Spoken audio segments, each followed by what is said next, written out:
Kaya mo bang magstay at matulog sa isang hotel dito sa Japan na yung espasyo mo literal na tulugan lang? First time ko makapagstay sa isang capsule hotel, ganito pala to.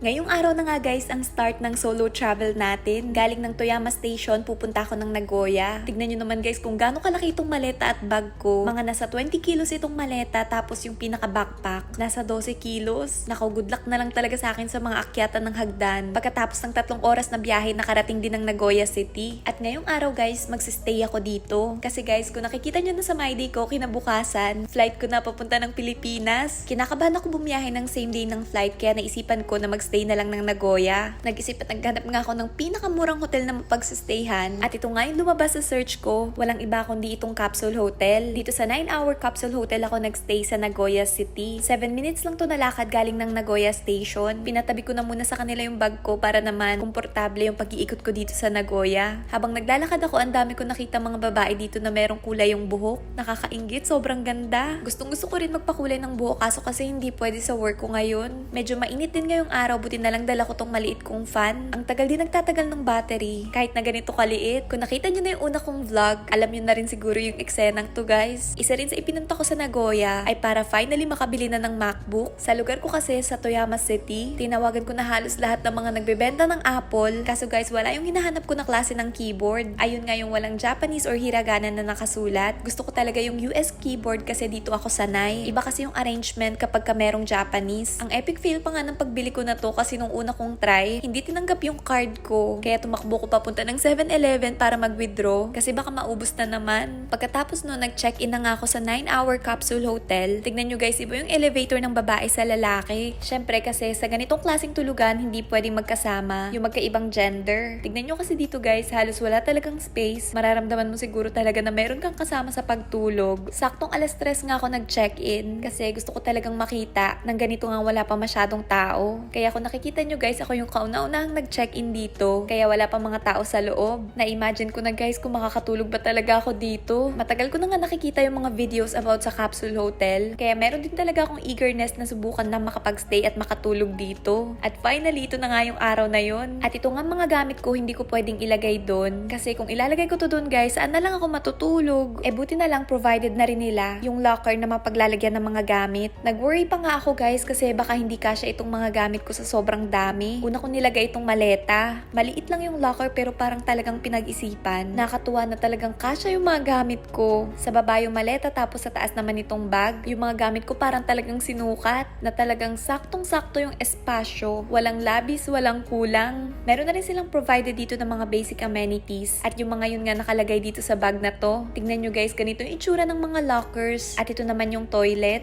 Maliit pero sobrang linis. At ito namang nakikita nyo yung shower area. Nandito na rin yung sink, kung saan ka magtutoothbrush, tapos dyan ka na rin mag-aayos. Maliit lang yung space ng shower area, pero talagang kompleto. Meron na rin sabon, conditioner, shampoo. Dito sa sink, meron na rin saksakan ng hair iron. Meron na rin blower. At kung nag-work kayo sa safety nyo, na baka merong ibang gender na mag-stop sa floor na to, kung nakikita nyo guys, yung elevator na panlalaki, hindi nga raw tumitigil sa floor na to. Ito guys, yung loob ng bag na pinakita ko sa inyo kanina. Merong 3 klaseng towels, at meron na rin basic na pajama. Hindi kasing aesthetic ng mga normal na hotel dito sa Japan, pero pwede na rin. Meron din palang sleepers. At ito namang part na to na nakikita nyo, ito yung 10th floor na lounge area. Kapag gusto mong magtrabaho or gusto mong tumawag sa phone, pwede kang pumunta dito. Kasi guys, dun sa sleeping pod, hindi ka talaga pwedeng magsalita, sumagot ng call. Literal na talagang tulugan lang siya. At yung ibang mga bagay na gusto mong gawin, pwede dito sa 10th floor. Medyo malawak naman yung space. Nasa may pinakataas din to ng building na to, kaya medyo maganda rin yung view. At dahil nga medyo maaga pa, hindi pa talaga ako matutulog guys. Nag-check-in lang talaga ako at gusto kong ipakita sa inyo yung loob na wala pa masyadong mga tao. At kung nakikita nyo ngayon, dumiretso nga ako sa Sky Garden. Nag-search kasi ako ng mga galaan dito sa Nagoya na malapit lang rin sa hotel ko. Isa nga ito sa lumabas, kaso lang ngayong ang pagdating ko wala masyadong kaganapan. Doon kasi guys na search ko meron siyang mga sunflowers. Siguro mga July pa talaga magsa-start.